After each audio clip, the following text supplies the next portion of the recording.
Hundreds of volunteers for Senator Cruz are battling the celebrity status of Donald Trump. The campaign creeps toward 1,000 people on the ground in these last days before the Iowa caucuses. KXAN political reporter Prazan is in Des Moines. There's no question the people on the ground here for Senator Cruz are dedicated, but some things you just have to see to understand. Remind us to connect with you throughout the day and night. Ken Brolin leads this early morning prayer in Team Huddle. These volunteers will soon head into Des Moines neighborhoods to knock on doors. With hundreds of them on the ground in Iowa, the campaign rented 2 former college dorm buildings, housing around 100 at a time, dubbed Camp Cruz. 40 years ago, Ken was an assistant RA at Central Connecticut University. He says he's now back in that role. We make sure everybody knows what's going on, which of course is a challenge when there's 20 new people coming in and going every day. There are snacks, a washer and dryer, no posters of models or movie stars, just of Senator Ted Cruz. The average age is over 65.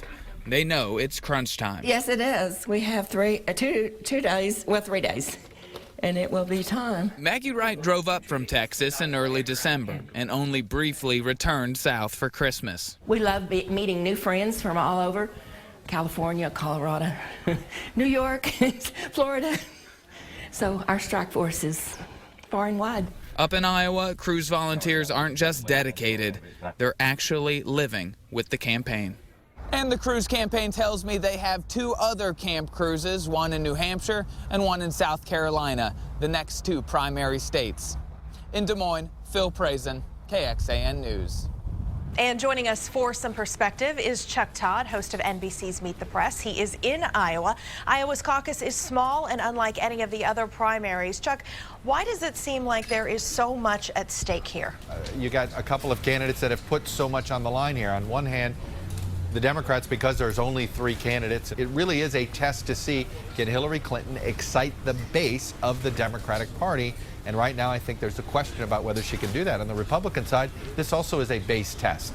Iowa serves as a way to find out who is going to be crowned sort of the true social conservative or the true conservative alternative to the so-called mainstream part of the Republican Party. Is there any fallout from his decision to skip last night's debate? No. And in fact, in hindsight, we may decide that this was a brilliant move by Trump. Why? Instead of him being in center stage as the front runner and him getting the tougher questions that front runners get at debates and him getting the pile on from other candidates that happen to front runners, he takes himself out of that mix. Insert Texas Senator Ted Cruz. He's in the center. He gets all the tough questions. Everybody piles on him, as he himself noted. And frankly, it was the first time we saw Cruz. He never had a chance to be the aggressor.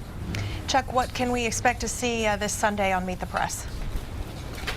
Well, Ted Cruz is our lead guest. We'll have Ted Cruz, Marco Rubio. They are in quite the fight themselves on the issue of immigration. And by the way, Rubio's getting closer to Cruz in the polls, and then Bernie Sanders. I think if he can win Iowa, he totally changes the Democratic race. Chuck Todd, host of NBC's Meet the Press. We appreciate you being with us today.